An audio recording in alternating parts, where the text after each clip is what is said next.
Bonjour, mesdames et messieurs, bon réveil et bienvenue dans ce journal.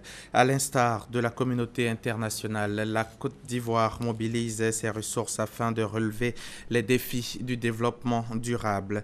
La présentation officielle de la Commission nationale de développement durable a eu lieu ce lundi en présence du Premier ministre Daniel Kablan-Duncan.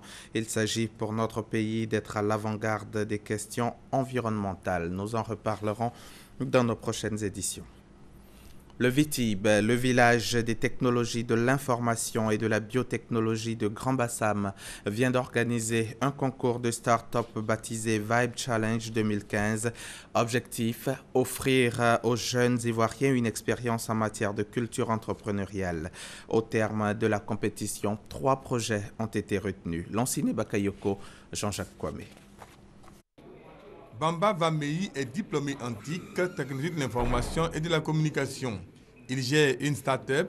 Son rêve, devenir un mania des médias. Devenir mania des médias, c'est de saisir la nouvelle opportunité qui s'offre en Afrique.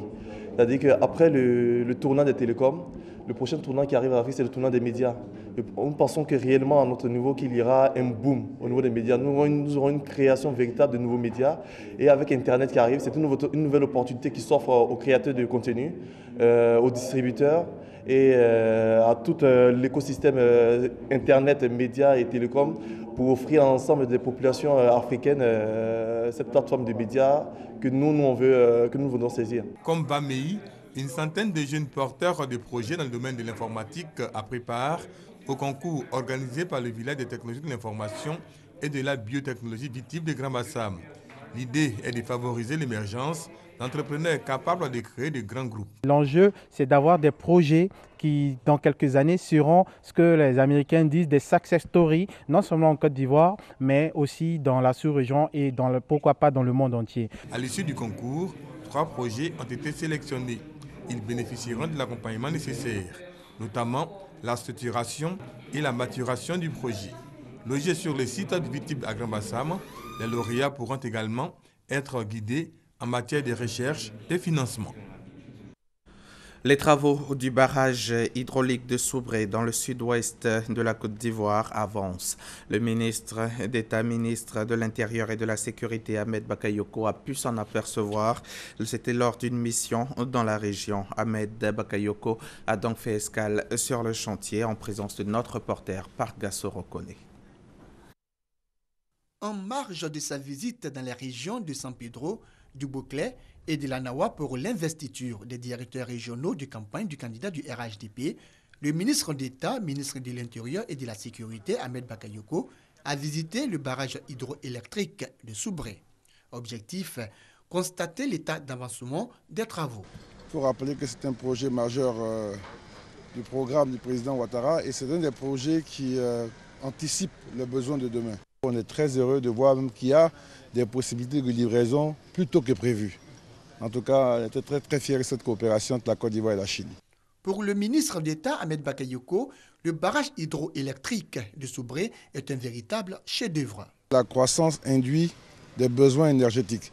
Et les pays qui ne vont pas anticiper sur des investissements majeurs dans ce domaine-là vont avoir des difficultés à un moment donné dans leur stratégie de développement. C'est une œuvre importante pour la Côte d'Ivoire de demain. Ce n'est pas pour tout de suite, c'est pour que nous puissions être en ligne avec nos besoins énergétiques en fonction du développement du pays. Ahmed Bakayoko était accompagné pour la circonstance du préfet de région, préfet de Soubré, des élus et cadres de la Nawa et de San Pedro. Échange, projection des films sur le démarrage et l'évolution des travaux, visite du chantier ont permis au ministre d'État Ahmed Bakayoko d'apprécier l'état d'avancement des travaux. Il a saisi l'occasion pour encourager et féliciter les maîtres d'ouvrage pour le travail déjà visible. Le barrage hydroélectrique de Soubré, dont le délai de livraison est prévu pour fin 2017, a coûté environ 375 milliards de francs CFA. Retour à Abidjan. La 3e édition annuelle du Salon du bâtiment a ouvert ses portes hier 8 septembre à la Kestab au Plateau. Bativoire 2015 s'achève donc demain, le temps de permettre à la Côte d'Ivoire et à la Tunisie d'échanger leurs expériences dans le domaine du bâtiment et au-delà d'accroître leurs opportunités de coopération dans bien d'autres secteurs. Armand Bowie, Alexis Ouedraogo. Pendant 2 jours, du 8 au 10 septembre prochain, opérateurs économiques tunisiens et ivoiriens vont se rencontrer. L'opportunité est offerte par la 3e édition du Salon du bâtiment, qui pour la Tunisie est d'un enjeu important. Ce salon va être l'occasion pour échanger les expériences des professionnels tunisiens et les professionnels ivoiriens. Alors pour nous, ça va être bénéfique pour les deux pays. Pour la Côte d'Ivoire, qui a ouvert un programme de construction de 60 000 logements sociaux, Bativoire 2015 arrive à point nommé. Ce volume d'affaires d'1 milliard d'euros que je souhaite peut être atteint à travers tous les secteurs. Mais bien sûr, s'accélérer avec le domaine du bâtiment parce que le bâtiment est un secteur qui, en tout cas, brasse des sommes importantes. Donc, nous souhaitons que les investisseurs tunisiens qui peut-être n'avaient pas encore fait le pas, le fassent très rapidement. Nous avons dit tout à l'heure que la Côte d'Ivoire a une position stratégique. Nous sommes un hub, c'est-à-dire un carrefour, d'où on peut atteindre facilement tous les pays limitrophes. Organisé par les chambres de commerce des deux pays, Bativoire enregistre plus de 60 promoteurs privés tunisiens et la présence remarquée des institutionnels de Côte d'Ivoire, Sikoji, Chambre de commerce, ministère de la Construction. Le salon ivoiro-tunisien constitue l'occasion de revisiter les matériaux et techniques de construction en évolution. Elle donne aussi l'opportunité de diversifier les domaines de coopération entre les deux pays. Hier, 8 septembre, c'était la journée internationale de l'alphabétisation et les thèmes choisis pour cette journée, rôle de l'alphabétisation et de l'éducation non formelle dans la stratégie de réduction de la pauvreté en Côte d'Ivoire. Ceci pour prouver que l'éducation est un facteur majeur pour réduire la pauvreté. Une personne sur 7 est illettrée dans le monde, selon l'UNESCO. Et sur les 860 millions d'illettrés, 500 millions sont des femmes. Une situation préoccupante. L'UNESCO fait donc du 8 septembre une journée dédiée à l'alphabétisation. Pour ce qui concerne la Côte d'Ivoire, 44,7% de la population est analphabète. On veut faire la Côte d'Ivoire pays émergent. Dans l'émergence d'un pays, ça commence par l'éducation d'abord. Il faudrait que les Ivoiriens soient mûrs dans l'esprit. Quelque part, on dit qu'il y a danger de mort. Tu ne sais pas lire. Tu t'as coigné ta tête là-bas. Quelque chose de malin va t'arriver.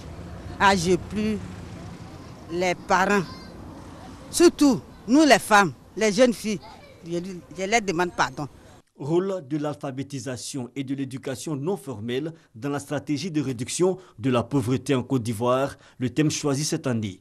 Pour le 50e anniversaire de la célébration de la Journée internationale de l'alphabétisation. Quand on ne sait ni lire écrire, qu'on est grand commerçant, on peut être grugé quelque part.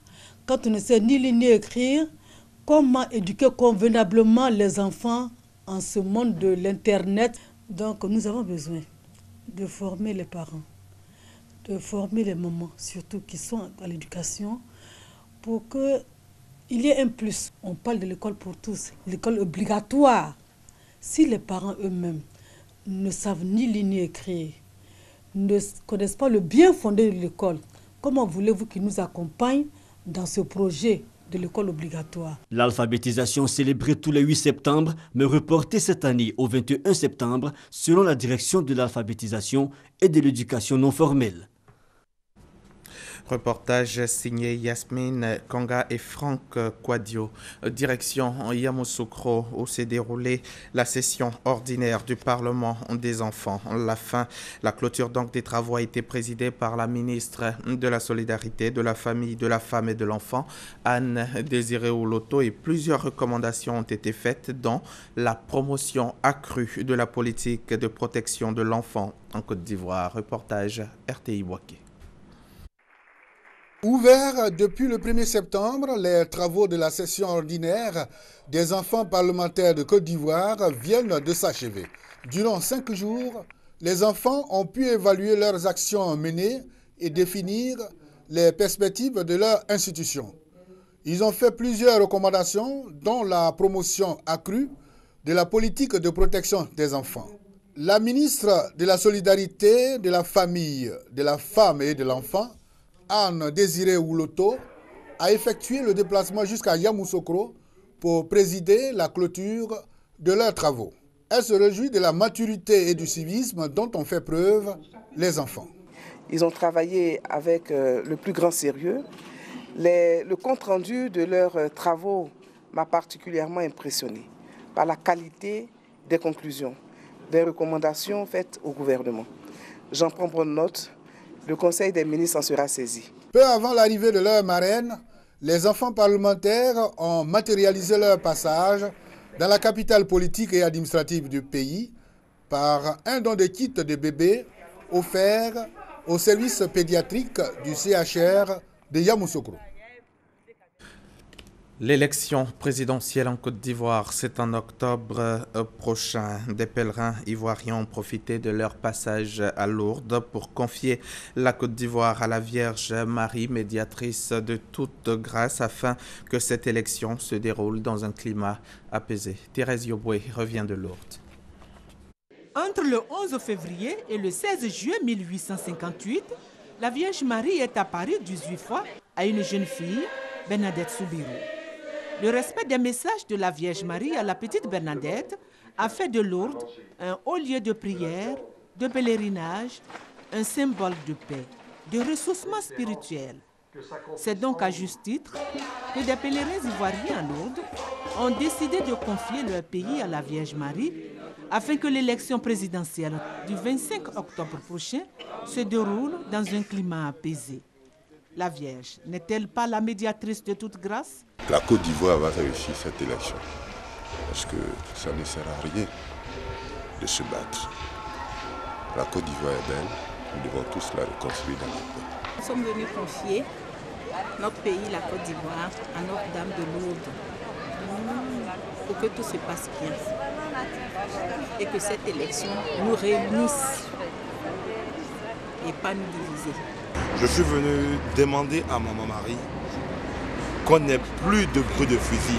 Que Dieu pose sa main sur chacun, que Dieu apaise les cœurs, que Dieu fasse que la Côte d'Ivoire redevienne une et une seule. Que ce que nous avons vécu depuis 2002, ensuite en 2011, ne se répète pas. Les hommes de Dieu ne sont pas restés en marge de ces prières. Nous devons veiller et travailler en tant que baptisés à faire en sorte que ces élections se déroulent dans un climat apaisé où on considère l'autre comme un adversaire politique et non un ennemi. Auparavant, tous les pèlerins se sont employés à respecter les rites du pèlerinage. Procession, portement de la bougie, toucher de la grotte de Massabielle, allumage du cierge, d'où a jailli la lumière. Une lumière pour réchauffer les cœurs endurcis par les peines et les difficultés de la vie. Une lumière qui va enfin resplendir pour le bonheur des Ivoiriens. Le reste de l'actualité en bref et en images. La Cour constitutionnelle congolaise a ouvert la voie mardi à un report du cycle électoral devant mener à la présidentielle de fin 2016.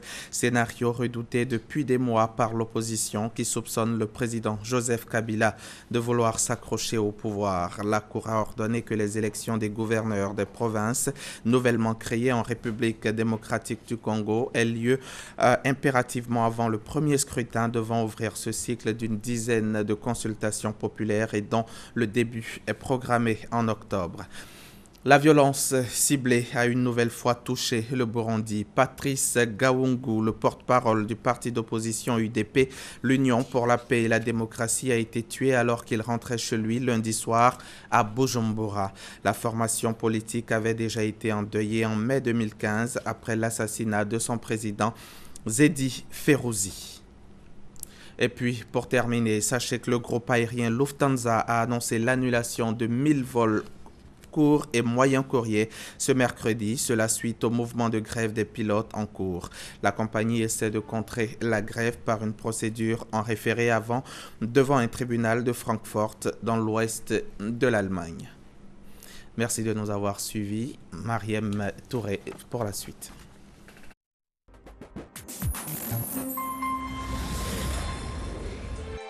RTI 1, la chaîne qui rassemble.